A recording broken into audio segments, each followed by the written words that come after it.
Siapa yang dipegang oleh Ibtu Rudiana ini sehingga institusi Polri begitu berapi-apinya, begitu pasang badan untuk menutupi seluruh rekayasa yang disusun atau yang dibuat oleh Ibtu Rudiana di tahun 2016. Kalau tidak ada rahasia yang dipegang oleh Ibtu Rudiana, saya tidak yakin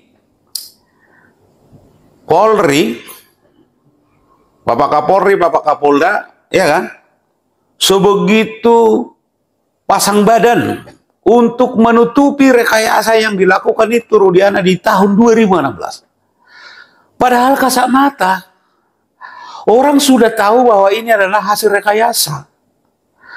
8 orang terpidana yang sekarang ada 7 di dalamnya merupakan terpidana seumur hidup. Orang sudah mengetahui bahwa itu adalah hasil rekayasa dan bukan mereka pelakunya. Belum lagi tentang dibukanya ekstraksi percakapan handphone Pina dan beberapa temannya termasuk Widi dan Mega. Lantas bagaimana mungkin hanya kurang dari 1 menit atau kurang dari 5 menit orang melakukan peristiwa sebesar itu? Mulai dari melempari, ya kan, jatuh, setelah jatuh dibawa ke belakang showroom, di belakang showroom diperkosa secara bergiliran, lalu kemudian dibunuh, dibawa lagi ke flyover, supaya seolah-olah itu karena kecelakaan. Jadi nggak usah lah, Bapak Kapolri nggak usah terlalu pasang badan. Kalau memang sudah terlanjur terjadi misalnya rekayasa itu, ya sudah cukup minta maaf aja. Tidak harus bereaksi sekeras itu untuk menutupi. Karena bagaimanapun cara institusi Polri untuk menutupi ini tidak akan mungkin lagi masyarakat percaya. Anda perlu menyadari bahwa institusi Polri itu adalah lembaga negara yang dibentuk berdasarkan peraturan perundang-undangan. Jadi itu instrumen, bukan milik perorangan atau milik individu. Itu bukan polisi swasta. Kalau polisi swasta ya sah-sah saja kan. Siapa yang bayar ya itu yang dibela. Beda dengan institusi negara. Institusi negara nggak boleh seperti itu. Institusi negara itu harus tegak lurus terhadap peraturan perundang-undangan, tegak lurus terhadap kebenaran. Untuk apa? Untuk melahirkan keadilan. Ya. Apa-apa saja upaya yang dilakukan oleh Mabes Polri untuk menutupi skenario ini supaya tidak terbuka, antara lain dengan menyembunyikan Sudirman. Sudirman itu semua orang sudah tahu Pak, bahwa Sudirman itu memiliki keterbatasan kecerdasan. Dia boleh dikatakan idiot,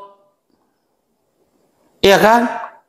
Dan dia tidak punya prinsip dan tidak punya kemandirian, ya kan? Bayangkan di dalam berkas perkara itu juga dia menyatakan bahwa dia bukan pelaku, tetapi di dalam pengakuannya di beberapa keterangan di penyidikan dia mengakui. Artinya kan dari situ kita sudah bisa menggambarkan bahwa Saudara Sudirman ini kan memiliki kekurangan. Oleh karena itu, saya pikir ya, janganlah. Apalagi ini kan sangat menyakitkan perasaan masyarakat. Di hari ulang tahun Negara Republik Indonesia kemarin itu masih muncul Ibtu Rudiana. Padahal Ito Sumardi menyatakan kemarin bahwa dia sudah dinonaktifkan. Akan tetapi dia masih memimpin upacara di tingkat kecamatan.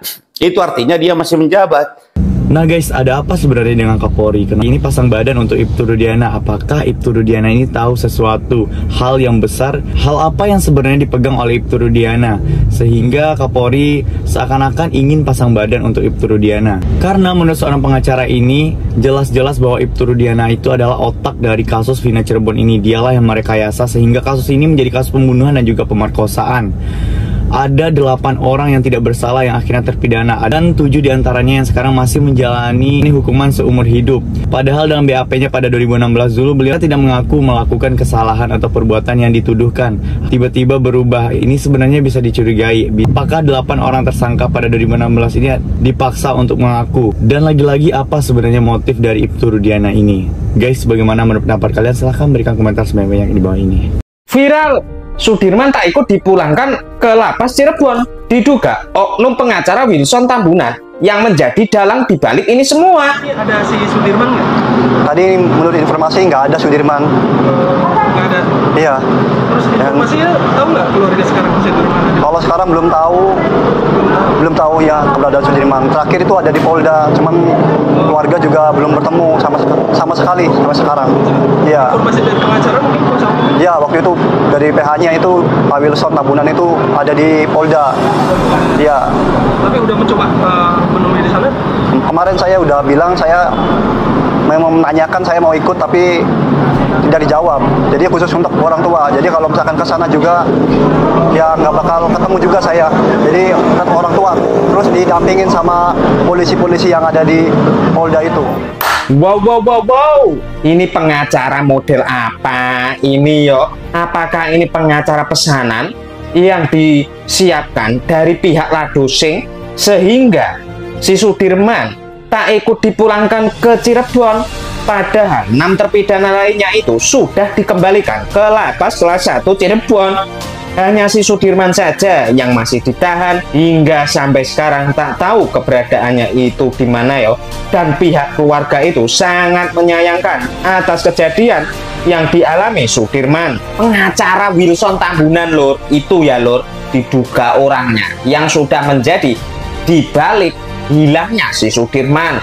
Hingga sampai keluarga dibatasi untuk menemui si Sudirman. Ada apa Wilson Tambunan? Sudirman ini yo masih mempunyai hak untuk bertemu siapapun. Kamu jangan pernah melarang-larangnya. Apa hakmu melarang-larang keluarga untuk bertemu Sudirman? Terus kalau mau bertemu Sudirman yo, itu harus yo didampingi dan dikawal ketat, dijaga oleh Ladosing. Piye lur ngeniki lur? Kulo lur sing diduga yo Wilson Tambunan yo kuwi bentukan lan rupane holone Ladosing jan angel-angel. Iya guys, jadi ada apa sebenarnya kenapa 6 terpidana sudah dipulangkan namun Sudirman tidak dipulangkan ke lapas 1 Cirebon? Di sini pihak keluarga menyayangkan akan hal tersebut, bahkan pihak keluarga susah untuk menemui Sudirman. Ada apa sebenarnya? Seharusnya Sudirman ini dipulangkan ke lapas Cirebon juga. Kita bukan bayaran bro, kita bukan bayaran. Ya udah kaya saya ini kalau dibayar-bayar ya. Dengar. Ya, kasus ini nggak kelar-kelar. Pencopotan Rudiana aja di situ kan jelas-jelas dia bilang pencopotan sementara. Ingat, ya konten saya bahas itu konten sementara. Ya kan, konten sementara katanya itu copot sementara itu ada kan, ada yang di konten-konten saya itu kan. Nah, dicopot sementara. Kenapa hanya sementara? Ada apa? Ada apa mereka ini nggak cabut giginya tuh sekalian? Ada apa? Ya itu kan, itu salah satunya. Mereka ini terlibat banyak loh.